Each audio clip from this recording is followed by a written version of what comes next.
Dear friends and followers, football ரசிகர்கள் மிகவும் ஆவலுடன் எதிர்பார்த்து காத்திருந்த ஃபுட்பால் உலகக்கிண்ண இறுதிப் போட்டி நாளைய தினம் நடைபெறப் போகின்றது. நாளைய தின போட்டி மிகப்பெரிய ஒரு சுவாரஸ்யத்தையும் எதிர்பார்ப்பையும் ஏற்படுத்தி இருக்கின்றது. எகிரி போயிருக்கின்றது எல்லா எதிர்பார்ப்புகளும். யார் வெற்றி பெறப் போகின்றார் என்று. ஒரு புறம் அர்ஜென்டினா, மற்ற புறம் ஸ்பெயின். ஒரு புறம் கோப்பா சாம்பியன், மறுபுறம் யூரோ சாம்பியன் என்று 2 சாம்பியன்கள் மோத இருக்கின்றன. உலக கிண்ணத்தை எப்படியாவது கைப்பற்றி தங்களது நாட்டுக்கு பெருமை சேர்த்துவிட வேண்டும் என்று 2 அணி வீரர்களுமே கடுமையான பயிற்சிகளில் ஈடுபட்டு வருகின்றனர்.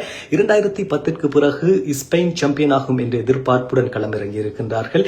கடந்த முறை சாம்பியனாகி இருந்த அர்ஜென்டினா இந்த முறையும் நடப்பு சாம்பியன் என்ற பட்டத்தை தக்க வைத்துக் கொள்ள வேண்டும் என்ற எதிர்பார்ப்புடன் களமிறங்கி இருக்கின்றது. 2 அணிகளுக்குள்ளே சிறந்த வீரர்கள் களம் இருக்கின்றார்கள்.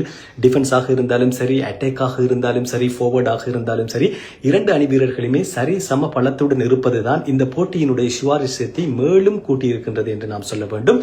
நாளைய தினம் இந்த போட்டி மற்றும் ஒரு போட்டியும் இடம்பெறப் போகின்றது. 3ஆம் இடத்திற்கான போட்டியில் பிரான்ஸ் மற்றும் இங்கிலாந்து அணிகள் மோத இருக்கின்றன. நாளைய தின போட்டியின் தான் தீர்மானிக்கப் போகின்றது யாருக்கு கோல்டன் பூட் கிடைக்கப் போகின்றது என்று.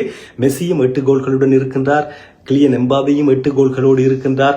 மறுபுறம் ஹரிகேன், ஜூட் பெல்லிங்ஹாம் 6 கோல்களோடு இருக்கின்றார்கள். அவர்களுக்கும் வாய்ப்புகள் இருக்கின்றன. யார் நாளைய தின போட்டியில் கோல்கள் அடிக்கின்றாரோ அல்லது அசிஸ்டுகளை வழங்குகின்றாரோ அவர்களுக்கு தான் இந்த கோல்டன் பூட் என்று சொல்லப்படுகின்ற சிறந்த வீரருக்கான விருது வழங்கப்பட போகின்றது.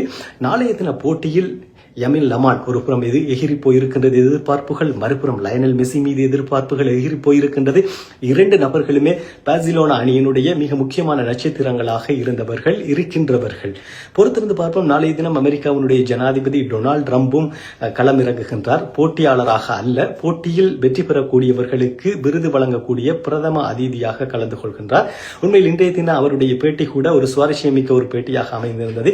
இங்கிலாந்து ஏன் டிஃபென்ஸை பலப்படுத்தி இருந்தது, ஹரிகேன் ஃபார்வர்ட் பிளேயர் டிஃபென்ஸில் விளையாடி கொண்டிருந்தார் என்று நகைச்சுவையாக ஒரு விடயத்தை தெரியப்படுத்தியிருந்தார். இறுதிப் போட்டி தொடர்பான நிகழ்வுகள் தொடர்பான பிரஸ் மீட்டிலே இந்த கருத்தை அவர் தெரியப்படுத்தியிருந்தார். நாளைய தின போட்டியில் யார் வெற்றி பெறப் போகின்றார், யார் சாம்பியனாக போகின்றார், யார் அடுத்த 4 வருடங்களுக்கு ஃபுட்பால் உலக கிண்ணத்தினுடைய சாம்பியன் என்ற பட்டத்தை அலங்கரிக்கப் போகின்றார்கள் என்ற கேள்வியுடன் தொடர் வீடியோக்களுக்கு பேஜை ஃபாலோ பண்ணுங்க நண்பர்களே. மீண்டும் ஒரு வீடியோவில் சந்திப்போம்.